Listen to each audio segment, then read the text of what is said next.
Good day mga ka-learners! Welcome to our channel. At kung bago ka pa lang sa ating munting tahanan, huwag kalimutan i-click ang subscribe button, pati na rin notification bell para maging updated ka sa ating bagong upload videos patungkol sa mga tutorials, tips and tricks, at honest reviews sa mga earning applications at online platforms dito sa online world.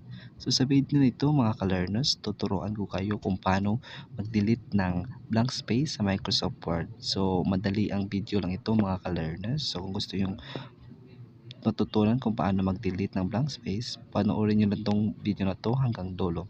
So without further ado, let's proceed to the video.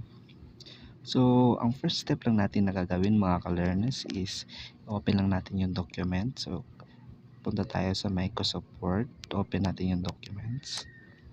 Then after that, dito na yung documents na may blank space. I-zoom out lang natin para makita natin yung blank space. So ito yun guys, ito yung blank space na gusto nating i-delete. Zoom out pa natin.